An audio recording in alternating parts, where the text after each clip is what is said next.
It's a great pleasure to introduce tonight's lecturer, who is this year's Constitution Day lecturer and also our annual Steiner lecturer, Professor Patrick Deneen. I want to begin by saying a few words about the lecture series. It's been made possible through a gift from the Steiner family in memory of Andrew Steiner, an alumnus of the college from the class of 1963. Mr. Steiner was a student who flourished in all parts of the program. He was noted for the generosity and loyalty he showed to friends and to St. John's. And it was in keeping with this that this lecture series was established to bring notable speakers to our campus from a wide variety of disciplines, endeavors, and viewpoints in recognition of Mr. Steiner's intellectual versatility and openness, and for the sake of our continued learning. Patrick Deneen is the David A. Potenziani Chair of Constitutional Studies at the University of Notre Dame. He previously taught for several years at both Georgetown University and Princeton. His work addressing contemporary theoretical challenges is reliably grounded in the study of the classics. His first book, The Odyssey of Political Theory, investigated Homer, Plato, Rousseau, and others on questions concerning the place of the individual within a local traditional community and within humanity at large. His most recent book, Why Liberalism Failed, is impressive in its synthetic view of the political theory of classical liberalism, its power, its ramifications for the individual and for the state, its contradictions and its limitations. I would note, too, that Professor Deneen has co-edited 2 volumes of essays by his teacher and friend, noted political theorist Wilson Carey McWilliams. Before yielding the mic, I'd like to remind you that Professor Deneen will be leading a seminar tomorrow morning on an essay by Wendell Berry entitled Leaving the Future Behind. All students, faculty, and staff are invited. It will be at 10 a.m. in the Hartle Room that's in the Bar Buchanan Center. Our lecture this evening is entitled Toward a Revival of the Mixed Constitution. Please join me in welcoming Professor Patrick Deneen.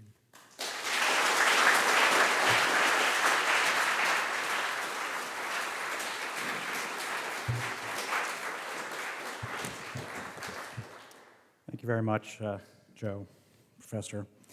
And thank you for coming out on a Friday night. This would never happen at Notre Dame. I don't know what you're doing here.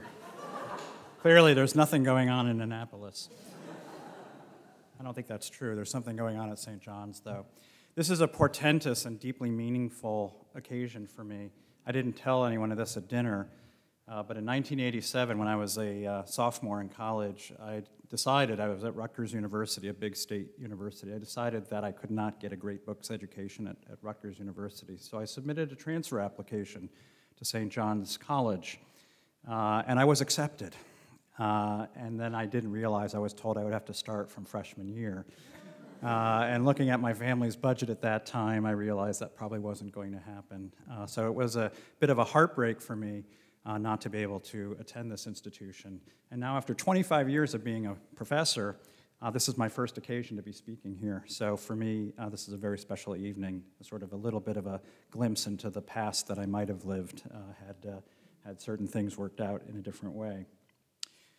Just going to switch my glasses, which will look the same to you, but I can no longer see you. So my talk tonight is toward a revival of the mixed constitution. And again, thank you to St. John's College and to the Andrew Steiner bequest that makes my visit possible. So I'm going to submit to you that all political orders are marked by the division between elites and commoners, between those who rule and those who ruled, between those who are dominant and those who are subordinate. Almost all political orders have acknowledged this distinction as a core and defining feature, and sought in various ways to justify, legitimate, or simply enforce this distinction. The resulting political instability arising from this division is arguably inescapable even in systems that acknowledge and forthrightly defend this divide, which almost inevitably, throughout the course of history have given rise to charges of injustice, abuse, corruption, and decay. Seemingly no claim to rule has been immune from these charges, whether a ruling class is based upon patriarchy, the preeminence of the elderly, although today it seems to be the case, the domination by the strong, governance by the intellect, elevation of inherited aristocratic titles, the inspiration of the prophet, the divine right of the king, rule by the wealthy, and so on. While all these claims to elite and ruling status, and many others that we could add, have been dominant in some point in the history of the world, they've all largely been challenged, they have all largely been found wanting, and many have been overthrown and today are regarded as wholly illegitimate. And yet what remains constant, in spite of the constant change and churning of ruling claims, is the intractable fact of this division. The political divide between commoners and elites, between what I'll call the many and the few, using the language of classical political philosophy, is perhaps the most constant, intractable, and most debated subject in political philosophy since its inception in ancient times.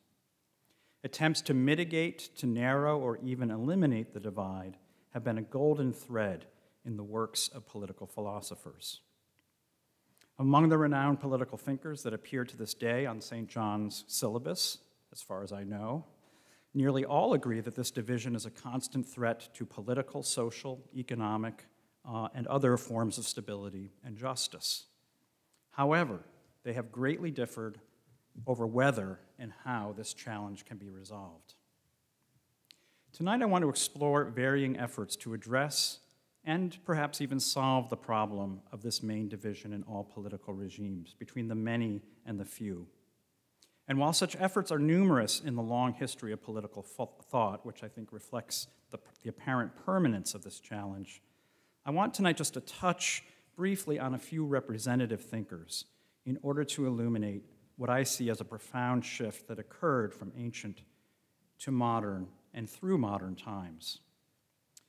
Just to give you a little preview, that shift, in short, gravitates from what was in the classical period an emphasis on mixed regimes, or the mixed constitution, found throughout the classical tradition, and has gravitated to a call for rule by an elite or rule by the many, as they've been variously defined in modern times. And this seems to sort of run counter to our sense of things, where we sort of think we've achieved a kind of resolution of this problem. But clearly, if we look around the world today, that doesn't seem to be the case. Now, while ancient political thought, many thinkers in ancient political thought, believed that in theory, governance by a single ruler or a select few number of rulers was the ideal, and you'll find this argument, of course, you've read your Plato and your Aristotle and your Aquinas. Do you read Aquinas? All right, good. So you've encountered this argument. Kingship, monarchy is the best. In theory, these thinkers I've just named, certainly Aristotle and Aquinas among them, the most prominent thinkers have concluded that in reality, given the stuff of reality, some form of mixed rule, of mixed constitution, that combines the advantages of the governance of the many, the few, and the one, is the best practicable course.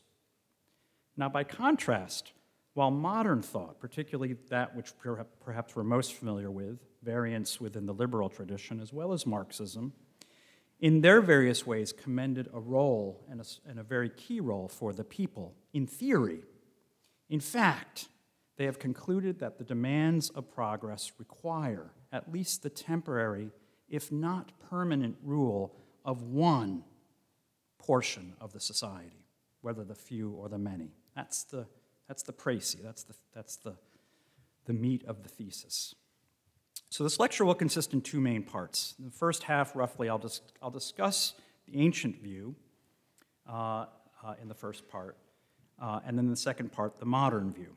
And in the first part, speaking on the ancients, I will relatively briefly, perhaps too briefly for your taste, although we don't want a 2-hour lecture, so relatively briefly, discuss two distinct arguments on behalf of the mixed constitution by reference to Aristotle and Polybius. And in the second half, I will distinguish 4 different expressions of modern thinking,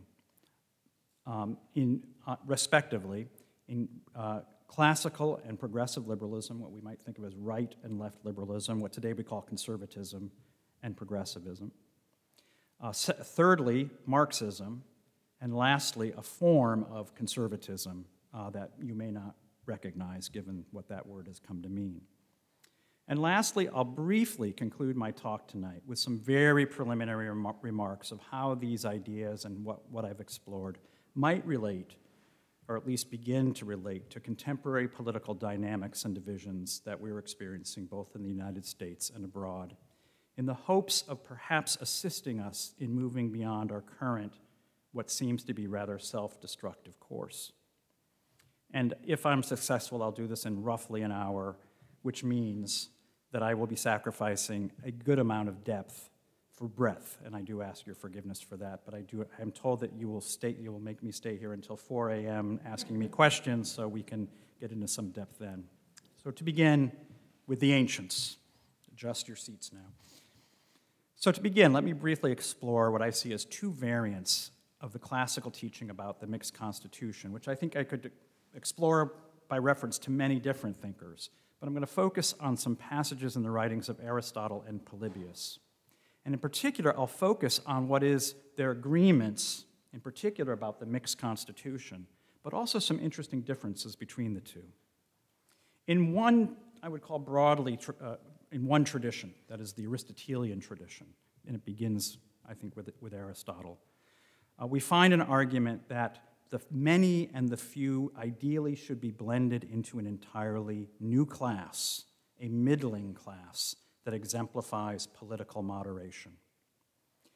However, we find in the argument made by Polybius also on behalf of a mixed constitution, but then is later picked up by, among others, Machiavelli, an argument that the classes will always be distinct. There will always be a party of the many and a party of the few, and the aim is not so much to blend them as it is to sort of balance them, achieve a kind of balance of forces.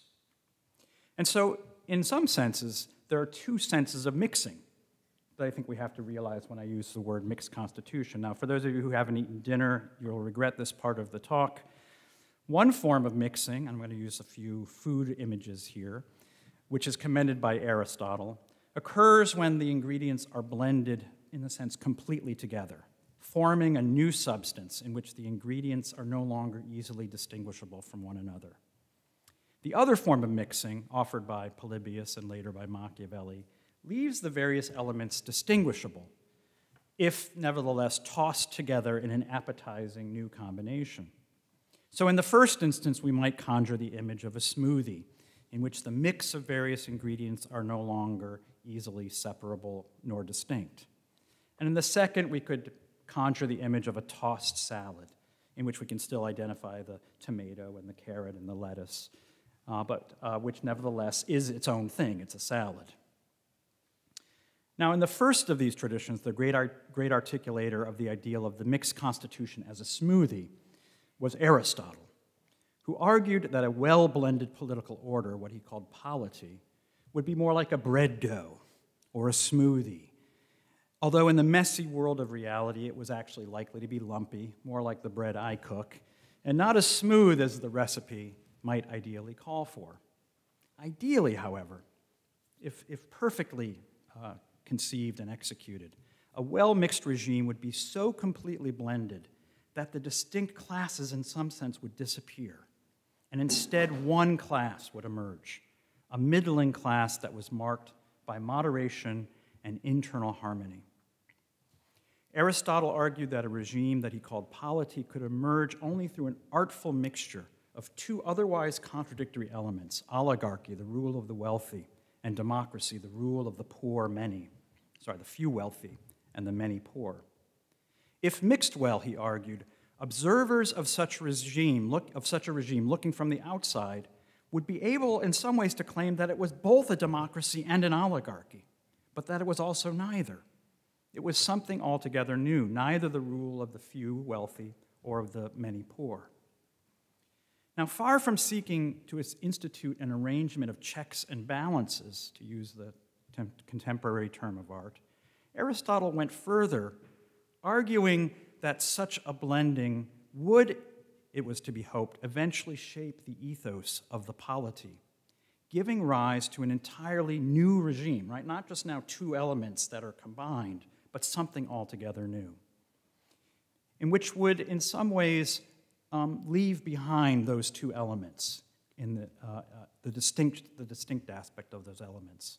Polity would shape the souls of those citizens, in particular by drawing them away from the self-interested constitutive components of oligarchy and democracy, and instead cultivating a disposition of mutual trust, a concern for and recognition of the common good, and what at one point he calls an element of affection.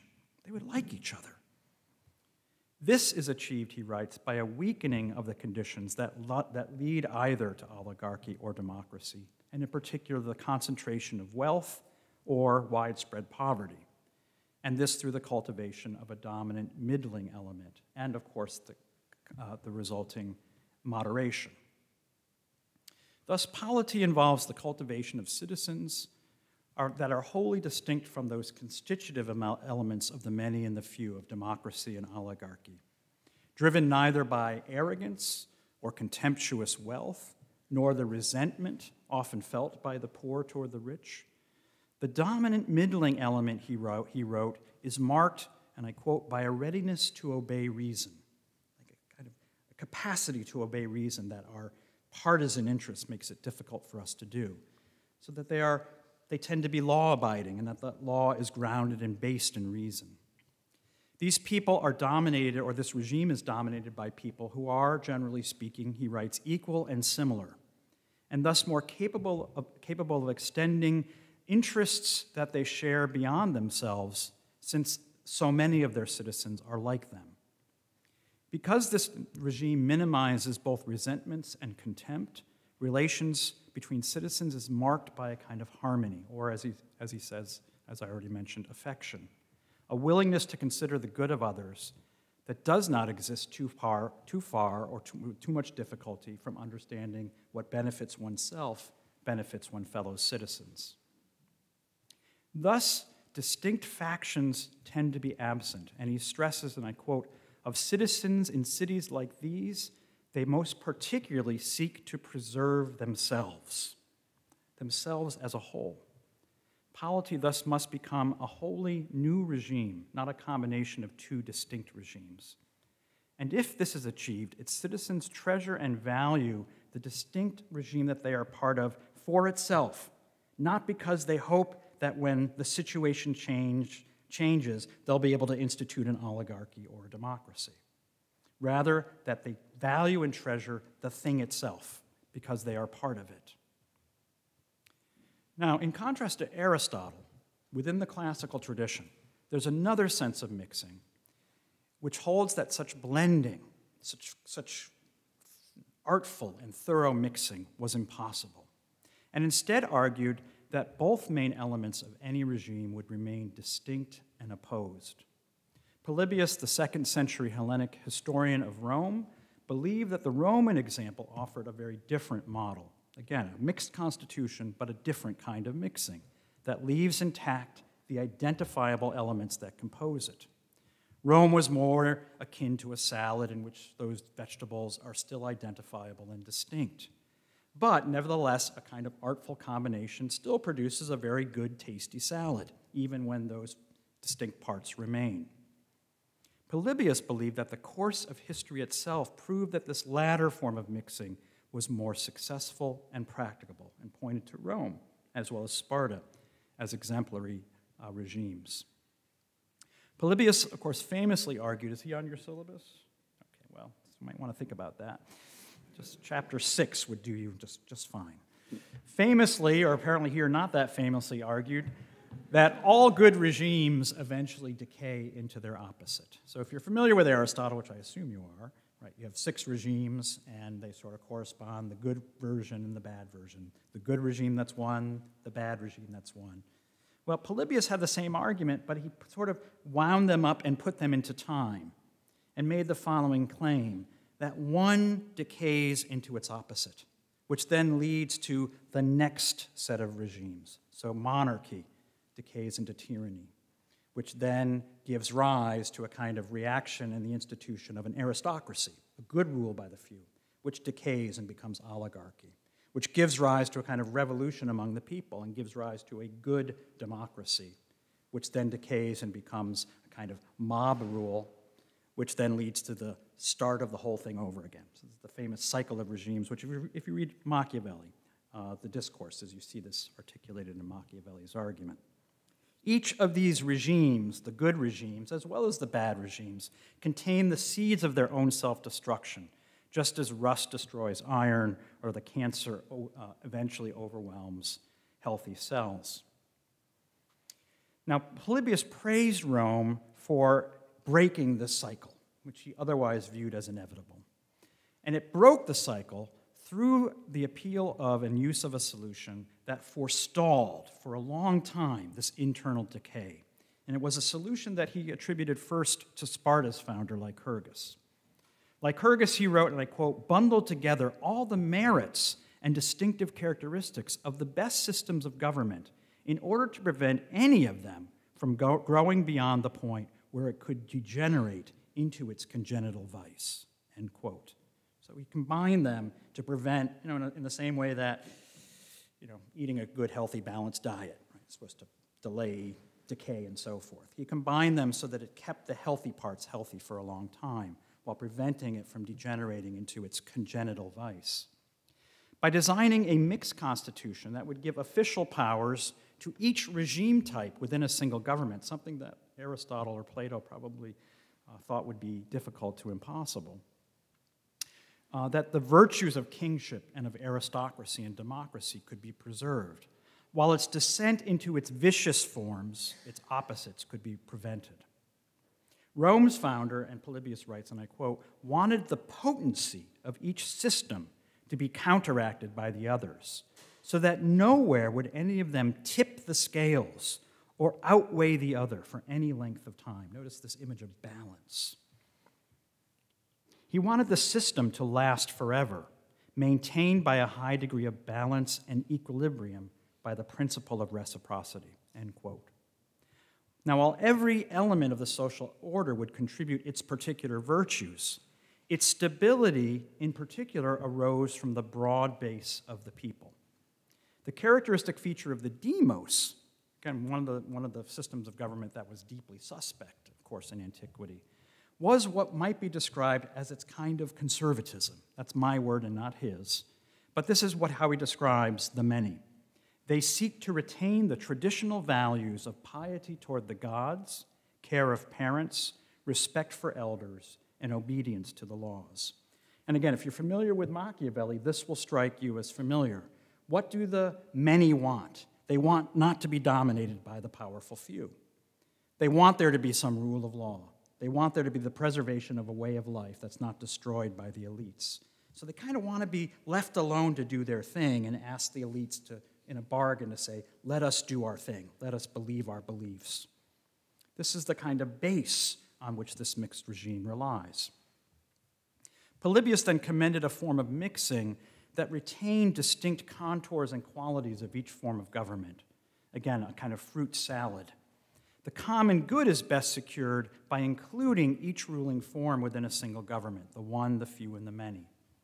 Such a government is thus able, not just government, but entire order, constitution in its broadest sense, is able to confer the respective advantages that are endemic to each class.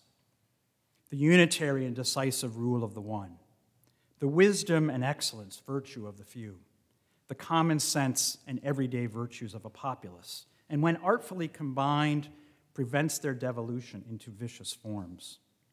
In the view of Polybius, a kind of balance was the aim and the object, and once achieved, could last for a very long time, indefinitely, if not forever. And once achieved further, it should become the main object of the people, beyond their interests of their class, to maintain this balance and to prevent the ascendancy of any one part of the regime at the expense of the others, in order to prevent the decay into the opposite forms, into a form of barbarism. Now, we could probably spend the rest of the night just talking about these interesting differences between these two classical thinkers, but just to bring to a close this first part of the talk, for all of the differences between these two, what brings these arguments of Aristotle and Polybius together is the predominant belief that no one party should be allowed to dominate, whether the party of the many or the party of the few. Each party has its respective virtues, as well as its characteristic vices. And the former, its virtues, must be encouraged, while the latter must be either tutored, maybe more in Aristotle's world, or controlled, maybe more in Polybius's world. If one of the parties is allowed to predominate, a vicious regime will arise, typically a variant of tyranny in which the ruling party governs for its own advantage. Thus, they didn't just recommend mixed regime in the way that we might think of it, merely as checks and balances in order to prevent tyranny. Rather, they recognized that there were respective vices as well as virtues in each of the main classes. The many, as Polybius argued, valued stability, family, piety, relative economic fairness that was especially ensured by an economy that stressed frugality and avoided excess. They valued the role of tradition and custom as main forms of self-governance, and here I'm appealing to a different part of the talk that I cut, which was on St. Thomas Aquinas, but I'm happy to talk about that. They had good reason to fear the depredations of elites, particularly their economic rapacity, their vaingloriousness, their unquenchable desire for honor that often gave rise to domestic instability and foreign adventurism. Their main power was numerical, but that numerical power in turn could amplify the dominance of their particular values or their particular virtues, modesty, stability, and tradition. Yet the people, the many, as the classical tradition always recognized, were likely to become debased if they were not in some senses lifted. If an elite was suitably respectful of the deepest concerns of the many, they could in turn elevate and sustain the condition of the many, especially through an education that was focused not merely on servile trades, but commending by example or by instruction the superlative models of excellence, virtue, truth, and beauty. And if you just want one example of this, the most classical thinker in the American tradition is clearly John Adams, who, if you know his thoughts on government, commends a liberal education especially to the working classes, because they especially will benefit from an education that's not merely servile in its orientation. In such a manner, the classical tradition sought to enlist, we could say, the ethos of the commoners to restrain and even improve the elites by preventing the development of their worst impulses, especially the impulses to luxury and grandiosity. While in turn it was hoped that the elites could act through a distinct form of duty to elevate the lives and the visions and the virtues of ordinary people, while forestalling the kinds of resentments and envy that would result from a growing gap that could potentially, that always exists, a gap that always exists between the many and the few, but they feared could become politically treacherous and ultimately fatal. Okay, that's a very, I realize, brief, but nevertheless, I think roughly half-hour effort to give you at least some taste of what I see as the distinctive tradition within the classical tradition of the mixed constitution. Let me turn to discussing what I see as the distinct departure within modern political thought. I'm going to begin with a fairly bold claim.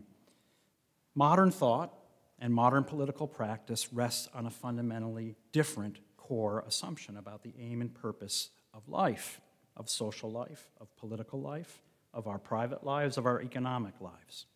If the classical tradition held that a relative degree of political peace between the classes could be achieved through stability, balance, order. I'm starting to talk about the buildings on St. John's campus, right? Kind of the classical tradition of the idea of building.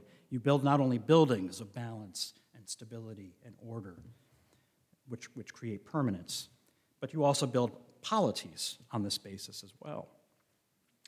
By contrast, the main aim, and we could talk about modern architecture now, the main aim of modern philosophy was to ensure the advance of transformative progress, of change, of newness, in the name of the betterment of human society. Humans can only realize their potential for individual happiness, as well as collective satisfactions, through the workings of progress, through advance, which requires a society that is devoted to and oriented to constant and churning change, whether that change is the creative destruction in the economic realm, social change and transformation, obviously technological and scientific change, and any other forms that we might name cultural, etc., architecture. For this reason, modern political thought, for this reason, and maybe not only this reason, but a main reason, modern political thought abandoned a core feature of the classical mixed constitution, the idea of the mixed constitution, that rested on these ideals of order, stability, continuity, and balance. Right? Just to requote Polybius, nowhere would any of them tip the scales or outweigh the other for any length of time. He, Lycurgus, wanted the system to last forever, maintained by a high degree of balance and equilibrium by the principle of reciprocity. That was the nature of the society that was envisioned, a society of balance. Now, according to the three progressive views of modern political philosophy that I will discuss again briefly tonight, what strikes me, in having been thinking about this the last few years, is that modern political thought, in its aim to produce a society of constant, churning transformation, decides to reject the tradition of the mixed constitution because only one class in the political order is truly capable of advancing progress. Only one class, either the many or the few, either the elites or the populace. And the other element is suspect, and indeed has to be in some ways governed or tamed or limited, because that element will resist efforts to advance progress, will arrest the effort to create transformative change, will seek to overthrow the changes that have been wrought by progress. The ideal of the mixed constitution and the stable form of society, the balance that is aimed at, is rejected in favor of rule of one class by another class. Now, broadly speaking, summarily speaking, that various dominant schools agree that what's needed is a dominant class, and therefore the rejection of the ideal of the mixed constitution. But they differ, they differ in a different way than the classical tradition, over the question of whether the people, the many, or the elite, the few, were most likely to resist progress. And they further divided over the question of whether the demos in particular was understood to be a force of revolution, of change, or of conservatism. Now, depending on divergent views on these questions, three traditions can be differentiated over which segment of the political order ought to govern with an aim of advancing progress. And a fourth modern tradition, I'll argue here, represents in a certain way the reintroduction of the classical ideal of the mixed constitution in its modern form. Now, if you've been trying to follow what the heck I'm saying here, which I'm sure is confusing by now, what you're now about to witness is what every political scientist is trained to do, which is to create a four-part box. Those of you who are interested in political science, I know you don't have majors here, so you probably are not subjected to this. But if you get two categories that go one way and two categories that go another way, guess what? You come up with four boxes. Now, this is, of course, leads to a certain artificial division of whatever it is you're studying, but it can also be kind of enlightening. So from very early on, I got fascinated by four-part boxes, which I had one professor who had 9-part box to explain Augustine's City of God. So things can get a little bit out of control. But nevertheless, as I've been thinking about this, I've really concluded that there are these really interesting typologies that I don't want to suggest are comprehensive and incorporate all of reality, but nevertheless, I think actually are in some ways helpful in helping us to envision this. So what I just said is that modern political thought divides over the question whether progress is most likely to be advanced by the rule of the elite, which is represented by this horizontal set of boxes, or the rule of the many, popular rule, which is represented by this set of boxes.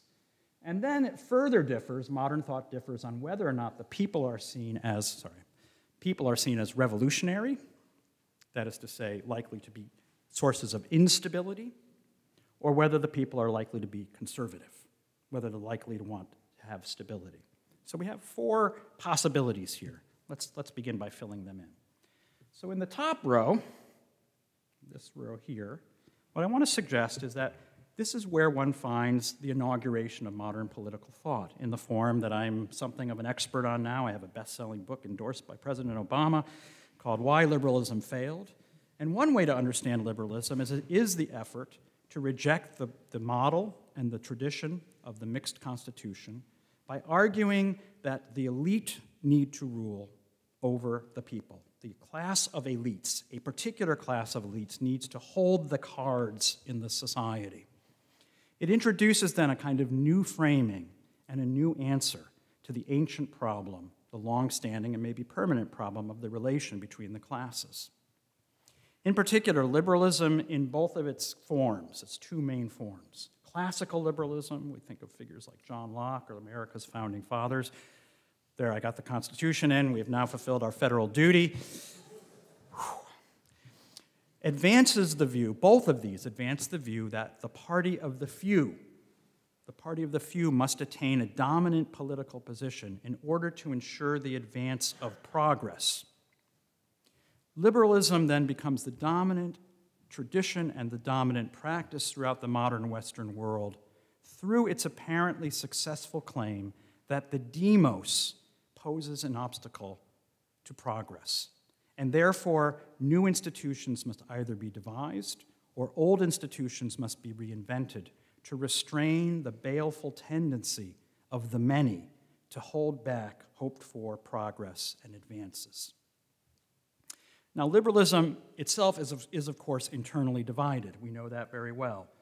For many years in the post-war period of the United States, many of you may not remember those years, liberalism was internally divided, and we called two sides of that division conservatism and liberalism. But it was really a battle within the liberal tradition. That battle within the liberal tradition was unified in one sense. There was an agreement that a certain elite should rule and be elevated as the segment of society most likely to advance progress, most likely to advance a form of modernity. And that division was often ferocious because there was a difference over the nature of the progress that was to be pursued. Classical liberals in particular believed in unleashing the talent and energy of gifted people, particularly in the economic realm.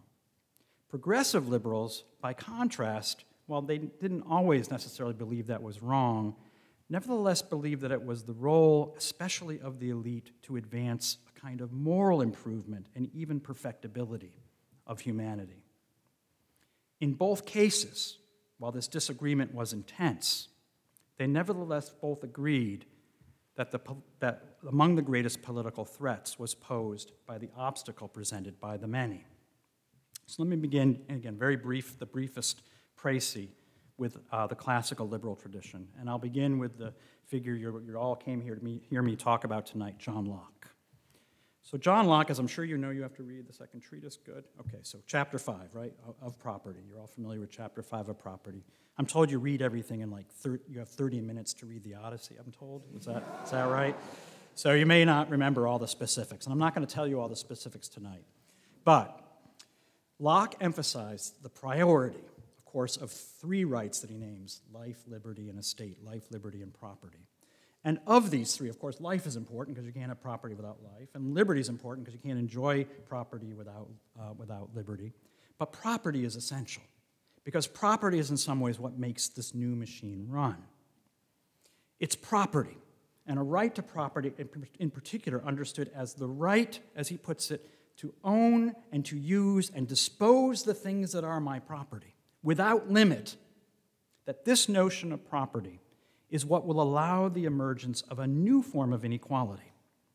So Locke, on the one hand, is aiming at displacing an older form of inequality, the inequality of the aristocratic age, the inequality of a world in which your position and your property and your status was literally the inheritance of who you came from and where you were. Anyone here named Smith? Probably not anymore. Cooper? How about you know Irish people here, right? O'Callahan. Anyone have an MC? Here's an O. Anyone got an MC in front of their name? Here's an MC. There's one back there. How about a ski at the end of their name? S-K-I. All right, here we go. We got a few of those. Welcome. Wielki. I forget how to say hello in Polish. Vic, V-I-C at the end of your name. There we go. Croatian. Yeah, so see, I'm pretty good, right? I'm doing well.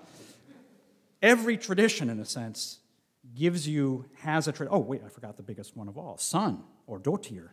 Anyone got a son at the end of their name? Johansson, Johnson. And we got some sons, right? So, so even in this little room, we've got like a fair number of people whose last names are a reflection of an aristocratic age and an aristocratic past. And who you are is literally the inheritance of who you come from or what it is that you'll be doing, right? Cooper, Taylor, Smith, and so forth. John Locke wanted, of course, to overturn that system, which was stagnant, in which things didn't change, which was a system in which one knew what one was going to do. This is why the greatest scene in movie history is Monty Python and the Holy Grail, when the peasants are digging the mud and the king comes riding up and they start to have an argument over whether or not he should be king, and what they actually want is an anarcho-syndicalist collective. And the whole thing, and then, why are you king? Because the Lady of the Lake, her arm-clad in the most shimmering samite, did endow Excalibur on me, to which then the challenge comes, some watery tart throws a scimitar at you and you're suddenly supreme. So you know all this. You do assign this as well. Of course, what's great about this scene is how preposterous it was in an aristocratic age. Maybe somebody thought of this, but really people just didn't think this way. We think this way, and we think this way in significant part because of the thought of John Locke. The emergence, then, of the argument for a particular right to property is one which seeks not to equalize, but to replace one system of inequality with another system, a different system of inequality. Locke observed an existing society in which the differentiation between the many and the few, then aristocrats and peasants, failed to identify and reward the peasants who were digging the mud. Right? It failed to reward what he called the industrious and the rational, in contrast to the quarrelsome and contentious. By reordering society on the basis of talent and the ability to succeed, especially in the material realm, a society and its hardest workers, its most inventive workers, would add value to the otherwise what he saw as a dormant stock of the world, a kind of, a lot of stuff that wasn't valuable until human labor was mixed with it and produced more and greater value. By creating such a world through the right to property, Locke believed a new and very distinct elite would emerge. The protection of the rights of property became paramount, and as a result, the differentiation of talent and property was expected to develop. Members of a new ruling class were perhaps to be drawn from such people, but at the very least had to be protective of the productivity and inventiveness of the people who were most likely to accumulate most property. No longer was ownership of property to be conferred as a matter of inheritance. Rather, property was to be dynamic, less an anchor for family stability than an opportunity to be creative and to be industrious.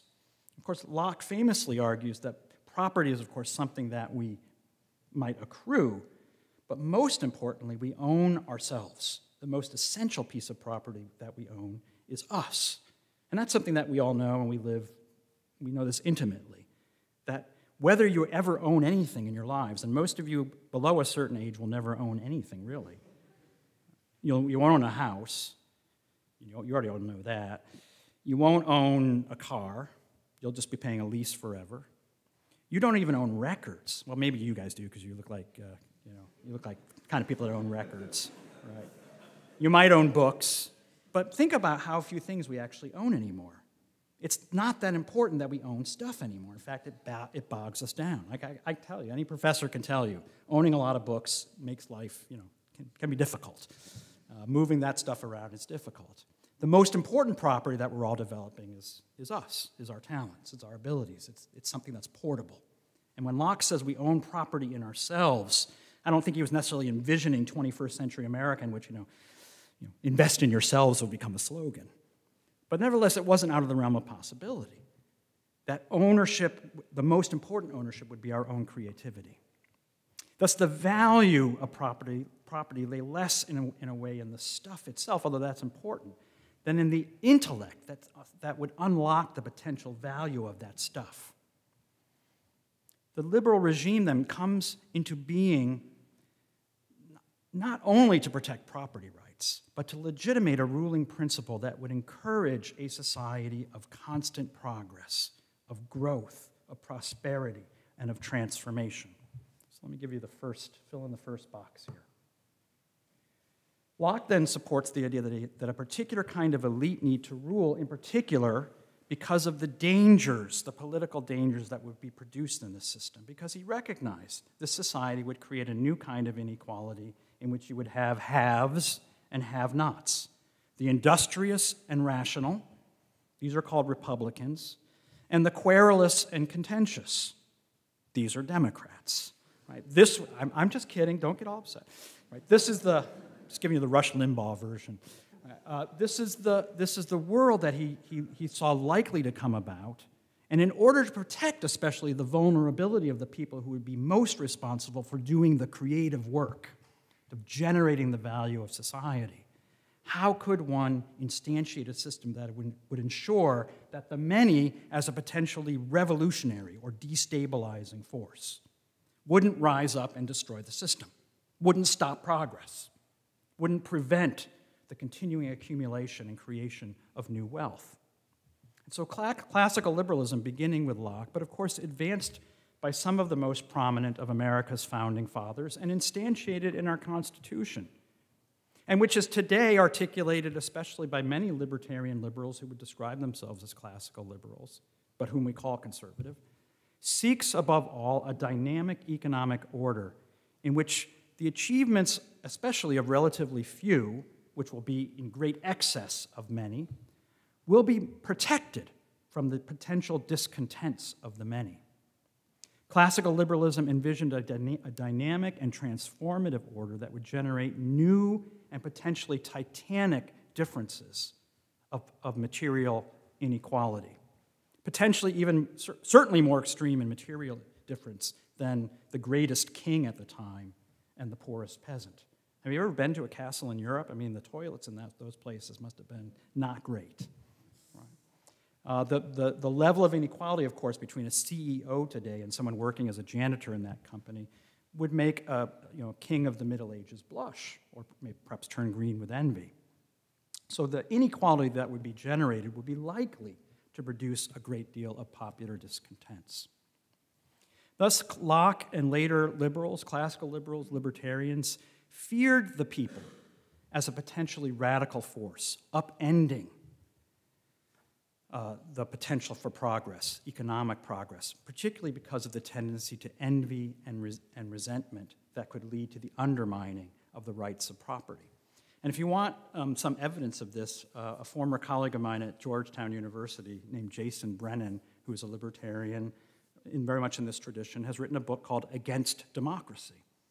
It's precisely because the people don't know their own interests, and their own interests to have a society in which we're constantly generating a great deal of wealth that will benefit them, even if they're not getting as wealthy. It will benefit them. Right? And so he calls for the establishment of an epistocracy, the rule of the knowledgeable, the rule of those who have episteme, who have science, who have knowledge, and just let people kind of do what they want to do, which he sort of says is to watch NASCAR. Now, because the architects of classical liberalism recognized that the society it envisioned would give rise to popular discontents, they developed a theory of constitutionalism that would provide maximum protections of individual liberty and especially of property rights. Now, James Madison, in the most famous of the Federalist Papers, Federalist 10, would describe, and I quote, the first object of government to be, and I quote, the protection in the diversity of the faculties of men. The first object of government is the protection in the diversity of the faculties of men, our different faculties. The first object is to protect those differences. Those differences, he says, is that from which the rights of property originate. Notice he makes a very short encapsulated version of Locke's argument in chapter 5 of the Second Treatise of Government. Our different capacities, the diversity of our faculties, or put another way, our different talents and abilities, gives rise to differences of attainments of property. And the first object of government is the protection of those diversity in the faculties of men, and of course, the resulting inequality in property. The first object. Now, the hope of classical liberalism was that the benefits of economic dynamism would always outstrip the discontents that it would produce. There would always be more good stuff to be had. So no matter how unequal we became, we'd all be relatively happy that we were better off this year than we were last year, even if I'm not as well off as, Bill Gates. But nevertheless, that hope was tempered by the recognition that human resentments can run deep. And therefore, the Constitution, among other things, was written in such a way that to the greatest extent possible in the time it was written, would ensure the ascendancy of a ruling class that would make the protection of this first object of government of paramount importance. For this purpose, the Constitution was designed and planned and hoped that it would result in the selection of a ruling set of people, the selection of our representatives, who would be endowed with an appreciation and respect for this first object of government, the protection and the diversity of faculties of men. Through a system of representation that would disperse the passions and the interests of the general population, it was hoped that fit characters would emerge, be elected, be selected, and as Madison wrote, who would refine and enlarge the public views, passing them through a medium of a chosen body of citizens whose wisdom would best discern the true interest of their country and whose patriotism and love of justice will be least likely to sacrifice it to temporary or partial considerations. Under such a regulation, it may well happen that the public voice, pronounced by the representatives of the people, will be more consonant to the public good than if pronounced by the people themselves. End of quote. Those people who will represent us, if the Constitution works, will recognize and understand the public good better than if we got everyone together to do it. It's not too far different from the argument that we later see someone like Jason Brennan make, that an epistocracy is preferable to rule by the people. And while we've come to call ourselves a democracy, the framers, of course, were adamant that we were not a democracy, and they sought to avoid the perils of too extensive and too direct a rule of the people. Rather, rule by relatively few people, but in the name of the people, who would know better than the citizenry at large how best to achieve the blessings of liberty, would understand that the liberty that we would be blessed with would in particular encourage especially the economic progress of a new nation. Okay. Let me now turn to the opponent, well-known opponent of classical liberals, what we often call conservatives. Progressive liberals, as their name suggests, believe that a truer and better liberalism could be achieved could be advanced through setting society on, as their name suggests, on a progressive course. Rather than locating the primary human motivation in self-interest and greed, progressives believed rather that a social spirit could emerge if a proper political order would allow it to. And by introducing a national and ultimately global form of solidarity, would allow everyone to benefit from the economic, social, cultural, and moral fruits of an increasingly more perfect society. Now, the greatest obstacle to this advance was the capitalists in some level, right, the individualists. But while, of course, progressives were often critical of classical liberals, what they also feared, maybe above all, was the parochialism of ordinary people. For this reason, like their classical liberal forebears, progressive liberals were deeply concerned about the obstacles presented by the many. Now, however, it's not because they believed that the many, the demos, was a revolutionary force, likely to upend through especially their attack upon property, likely to upend progress, but because they were a conservative damper that would oppose or forestall the transformative ambitions of progress as a form of moral transformation. Unlike their classical liberal opponents, they did not see the many as a potentially radical and revolutionary threat against the rights of property. Rather, they saw the many as traditionalists who would constitute an obstacle to the realization of progress. Thus, while liberalism in some senses disagreed on the nature of the threat posed by the many, whether they were too radical or too conservative, they agreed that the many posed a threat to the trajectory of progress. So if we can fill in the second of these here, and I'll be talking about John Stuart Mill shortly. Here, the elites are seen as the party of progress against a conservative populace. So I want to suggest that the intellectual progenitor of at least one deep current of this progressive liberal tradition is a surprising figure, John Stuart Mill, a figure who is often considered to be the father of classical liberalism, one of the fathers of classical liberalism. In his, I assume, read book on liberty, oh my gosh, got to work on this place. You guys are doing good, doing good. Okay, you should read On Liberty, put it on your list of things. In his influential book, On Liberty, Mill acknowledged the achievement of his liberal forebears, in particular Locke, who had created the constitutional liberties that limited government and secured the rights of individuals. But this achievement, he believed, was ultimately insufficient in failing to take into account the threat of liberty that was posed by the many. The demos posed an even greater threat to liberty in his time because ordinary people were likely to hold conservative and parochial and traditional views that would, especially as they exercised more political power, as the society became more democratic, would dominate politically through a phrase that you probably all know, a tyranny of the majority, a phrase he read in Alexis de Tocqueville, a book that he praised, Democracy in America, which you do read, good. He very much admired Tocqueville, but had great differences about what he thought needed to be done. That a tyranny of the majority could emerge and forestall especially the capacity of distinct, original, far-seeing, iconoclastic individuals to strike out a new course. Tyranny of the majority, he thought, was less likely to be exerted through a kind of sheer form of political oppression than through a kind of subtle and pervasive form of social control, what he called the despotism of custom. Mill's famous argument, in which he describes, which is called the harm principle, famously suggests that any activity, any belief, any speech, any action should be allowed so long as no one is harmed in their pursuit. But the harm principle was not really worth the paper it was written on if people were afraid to act in ways that were unique and individual and broke with the predominant ways of life.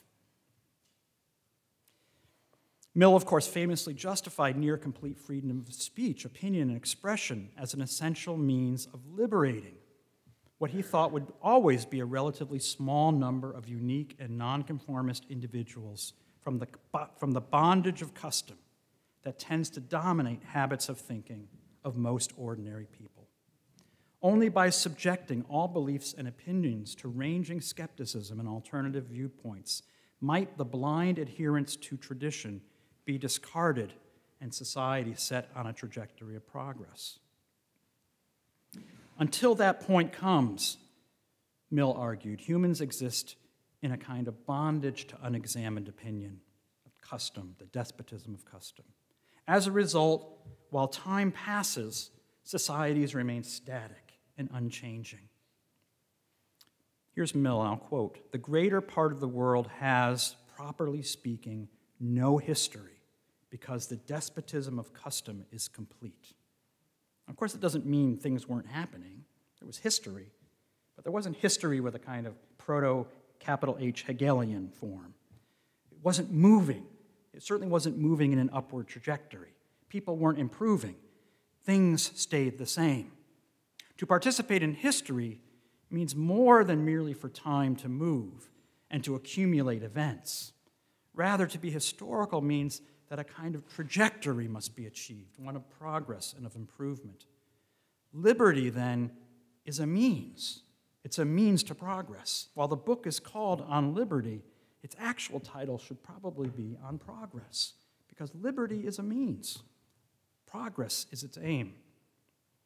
Thus, only a society led,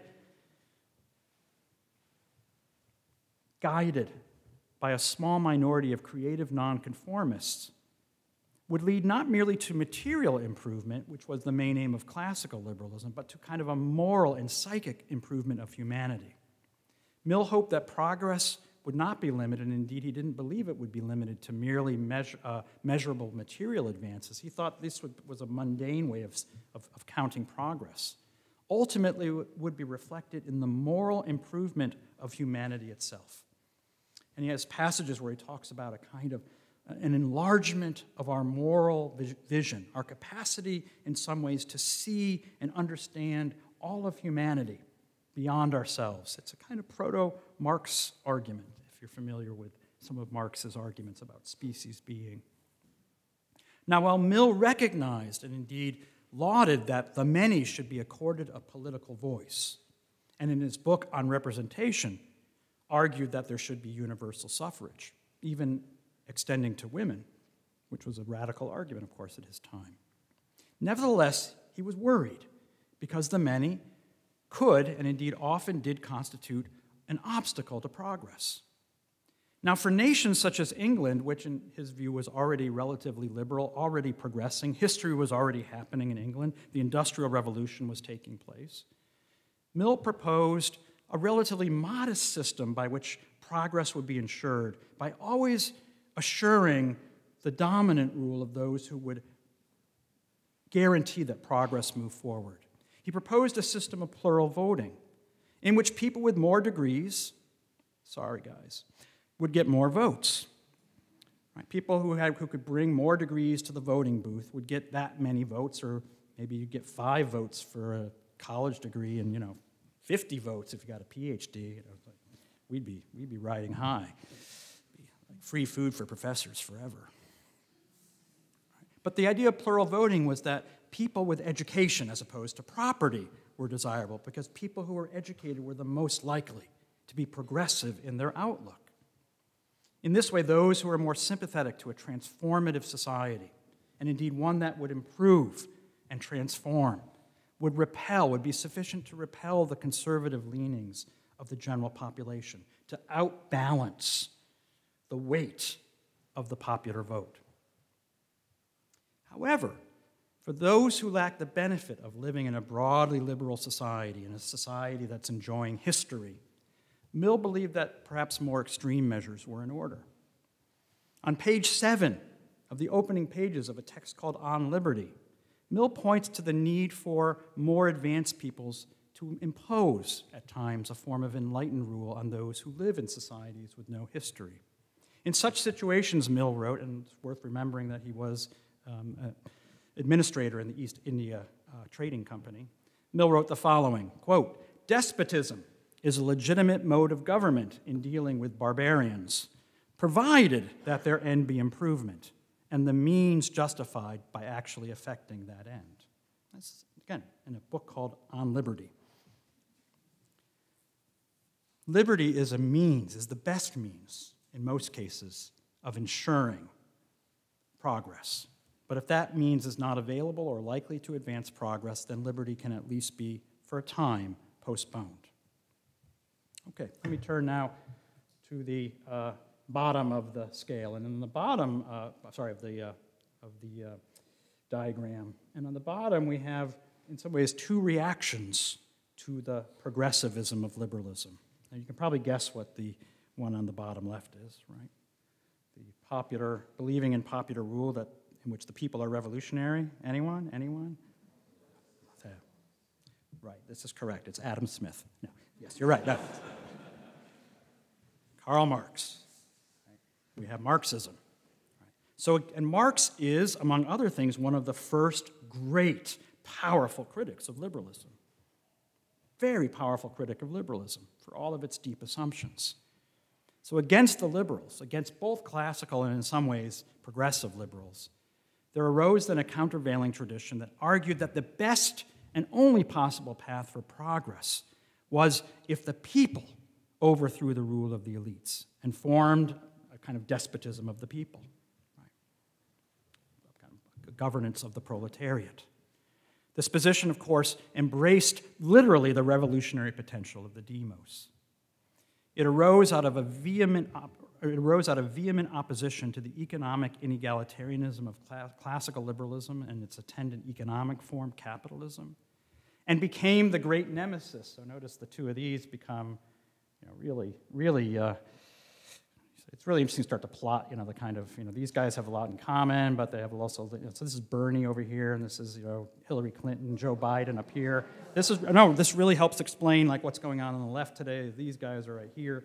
So if that helps you with this schema. So they're not the same. But its great nemesis, of course, is the top to the bottom, classical liberalism. So this is America and Russia, right? We're kind of still fighting, but for slightly different reasons today. But classical liberalism and communism become the great nemeses of the 20th century.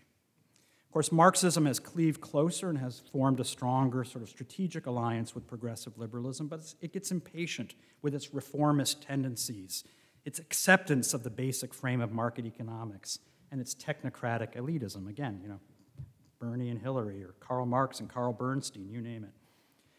Now, I'm not going to dwell overly long on this tradition. You have to read Marx, I assume? Okay, all right, we're safe there.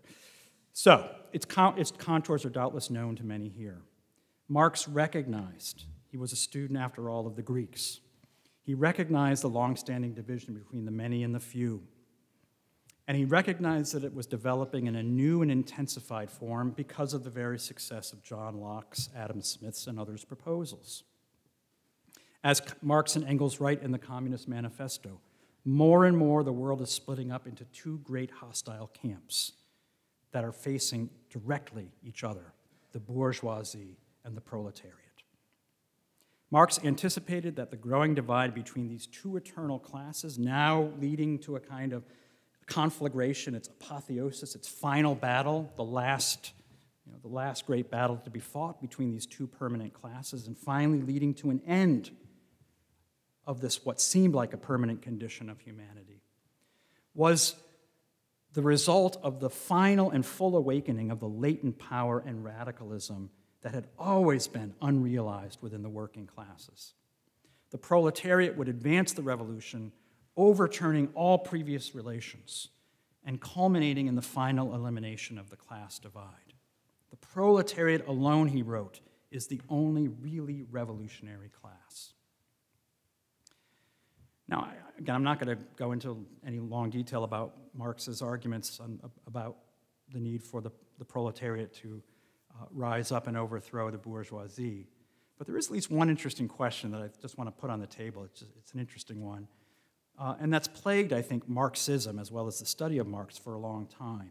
And it concerns the empirical nature of the claims about the people, which is the following: are they truly revolutionary? Are they truly a revolutionary force in the world? I mean, it's a debate between John Stuart Mill and Marx in a way. What is the nature of the many? Are they kind of conservative and traditionalist, or are they likely to be a revolutionary force? Now, Marx believed empirically, because he had seen and witnessed and was witnessing various social revolutions, that the view that the people were revolutionary was true and transformative, and that revolution would come from below.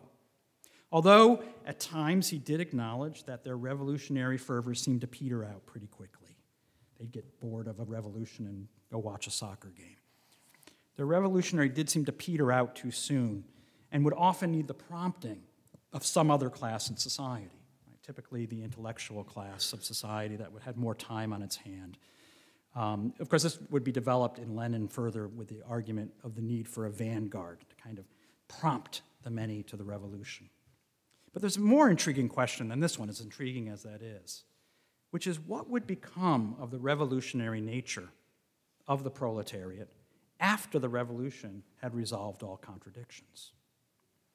Now, Marx himself was famously opaque about what life would look like after the revolution, a little bit like what heaven looks like after death for a Christian. Maybe there's angels, but it's not clear. But among his most revealing and intriguing descriptions is to imagine a world in which there is no longer a division between the classes. In fact, there's no division at all. There's no division of labor. There's no division in our souls. There's no division between peoples and nations and countries and religions. All contradictions and all divisions have been resolved. We have the final overcoming of alienation, it would seem. So perhaps this revolutionary moment is in fact temporary and would usher in a permanent future of a kind of unending and stable peace. Now, while Marx at times intimated that humankind would, in a sense, effectively return to Eden after the final revolution, elsewhere he suggested that there would be no final resolution, that the proletariat would initiate a permanent and unceasing revolution, that something to revolt against would never cease. So far from envisioning an end station of a communist utopia, the very logic of the working class's existence required a relentless and unceasing effort to eradicate every last vestige of a predecessor order, whether the bourgeois, aristocratic, religious, medieval, you name it. Now, whether for Marx ultimately the end of history would be one that would resemble the reinstitution of a prelapsarian, unfallen humanity, or an ongoing and unpredictable and permanent revolution, one thing, it seems to me, is clear. Only the party of the many finally and completely overturning the party of the few could bring about whatever conditions we might expect, but not yet know at history's end. Okay, let me move to the final box here. This might surprise some of you. But it seems to me that in the modern period, there was one tradition that proposed a kind of non- or even anti-progressive alternative. And it was the conservative tradition. Now, this is not the conservatism that you've been probably grown up to be familiar with. You have to read Edmund Burke? Oh my gosh, okay. All right, well, it's good. I'm going to give you a couple teasers here. So of these four main divisions that differentiate modern politics, this fourth category represents a signal departure. It eschews the modern embrace of progress as a main goal for politics. Conservatism in its early modern form was born of a skepticism toward the modern faith of in the unwavering beneficence and advantages that would be reaped by the constant transformation of society, and the attendant belief that the costs of that transformation would be especially borne by ordinary people, but always in the name of progress. While the other traditions advance politically, and indeed you could say each of these have had their moment politically, since it could be argued the core belief of the modern world is the belief, at least the modern world in the West, is the dominant belief in progress. By contrast, conservatism has played a relatively small role, generally as a kind of critic within these regimes, as a tradition within these regimes. Conservatism, then, has never carried the day in modernity in the way that at least each of these has sort of had their moment in the sun. Ours, of course, is an age marked by a belief and faith in progress, and its attendant claims that one segment of our social order is going to be more responsible for advancing progress than another.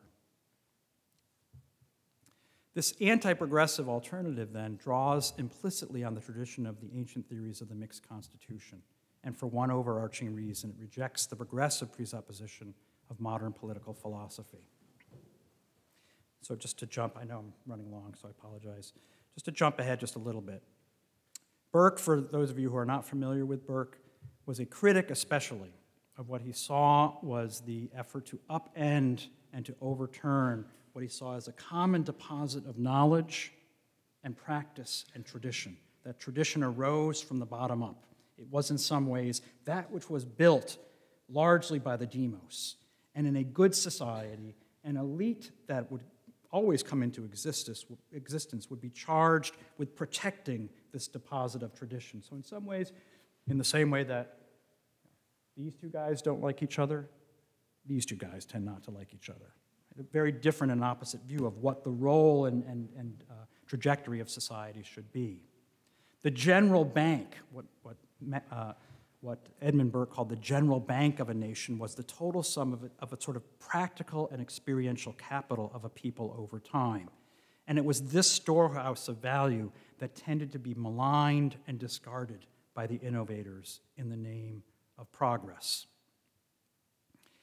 Burke could at times sound much like Marx in his condemnation, in particular, of a rising class of wealthy capitalists whose main aim was personal enrichment while dislocating the settled ways of life of ordinary people. And anyone who was interested in coming to talk about Wendell Berry tomorrow, it's amazing how much Berry sounds some of these similar notes. I'll just read you one quote, and then I'll move quickly to just a final set of reflections.